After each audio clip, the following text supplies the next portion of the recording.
In this video, I will demonstrate how to conduct, interpret, and report a one-way ANOVA in SPSS. The research question asks whether the average school district enrollment differs by region in the state. The independent variable is region, which contains three groups for the purposes of this analysis: Region 1, Region 2, and Region 5. The dependent variable is enroll, which represents district enrollment size. So the first thing that we'll do before even starting our analysis is we want to make sure that we have the data filtered so that we are just looking at regions 1, 2, and 5. And to do that, we go to data, then select cases. Here we want to select if condition is satisfied, click the if. If region wasn't already over here, I'd select it and add it. But we want to type region equals 1 or region equals 2 or region equals 5 so that we isolate just those three areas. Click continue and then click OK. And that gives us just those two regions. Okay, so to begin our analysis, the next thing we're going to do is we will go to Analyze, Descriptive Statistics, and go to Explore. There we go. Okay, now here in this case, again, we want to make sure that we are selecting enrollment under the dependent variable and select region for the factor list. Here we want to select plots. We want to make sure that normality plots with test is selected and histogram, which they are already, so we'll click OK. Now we'll click OK here. And as that runs for us,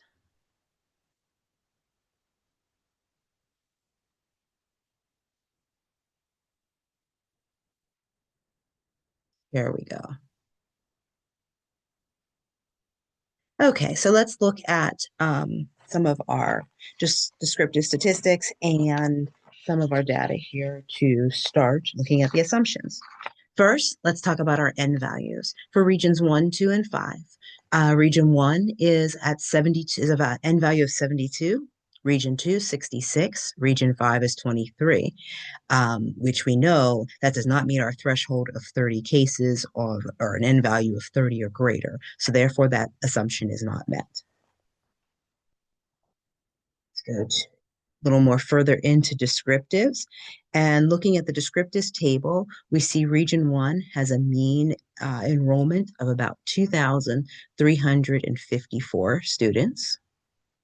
Keep scrolling down. Region 2 has a mean enrollment of about 1,420 students. And Region 5 here has a total of enrollment of about 988 students. Of course, these values suggest some differences in enrollment across the regions. So now let's take a look at our test of normality and our Shapiro-Wilks test. And again, each of our regions here has a p-value under the Shapiro-Wilks test. Region 1 has a p-value of 0.001. Region 2 also has a p-value of 0.001, whereas Region 5 has a p-value of 0.088, which we know is larger than 0.05. So telling us that that is the is the normally distributed value, is that Region 5 is the only one that has normal distribution. And the other two are statistically significant, but not normally distributed. Okay, let's take a quick look at some histograms as well as we go through. And we can see with these histograms, looking especially at Region 1, has a lot of skewness. Region 2, still some skewness, but not as severe as Region 1. And then let's go to Region 5, is probably the closest, it's the closest one of the three that has is closest to a more standard distribution of data.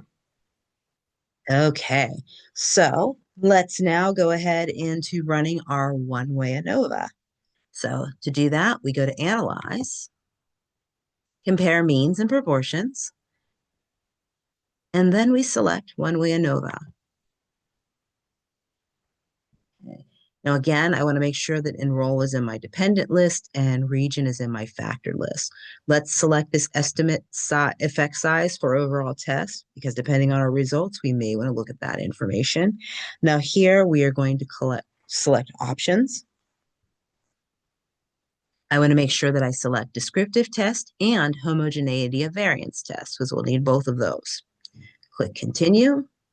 Here we click OK. And let's see what additional data generates here for us. Now here is our, oh boy, here is our Way ANOVA. Okay, so when we look at the Levin's test first here, test of homogeneity of variances, we're going to look at enrollment based on mean with our Levine statistic here and go down to the p-value, which again is 0.001. And because this is significant, this is the assumption of variance is telling us is violated.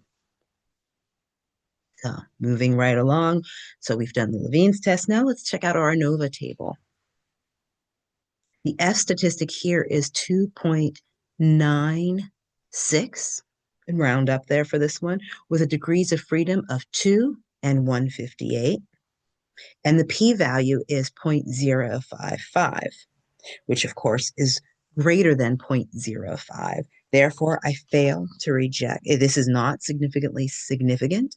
It is not statistically significant, and therefore we will fail to reject the null hypothesis. And there is no significant difference in average enrollment across the three regions. Even though the results are not statistically significant, per our assignment and for the purposes of our assignment, the effect size must still be reported. So let's go down and look at the ANOVA effect size table here. And we see this information here. The eta squared is reported as, didn't scroll enough. There we go.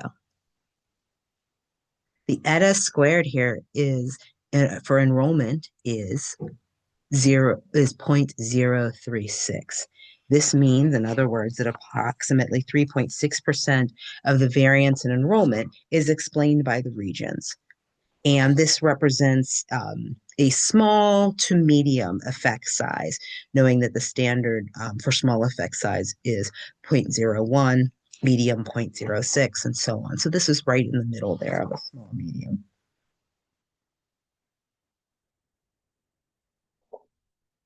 So, in summary, a one-way analysis of variance was conducted to determine whether school districts' enrollments differ by regions. Assumptions of normality and homogeneity of variance were violated. However, the ANOVA was conducted as instructed. The results indicate no statistically significant difference in means enrollments across the three regions. The F score is 2.96 with degrees of freedom of 2 and 158, and p-value is 0.055 and an ETA score of 0.036. Regions accounted for approximately 3.6% of the variance in enrollment, indicating a small to medium effect size. And that concludes this analysis. Thank you.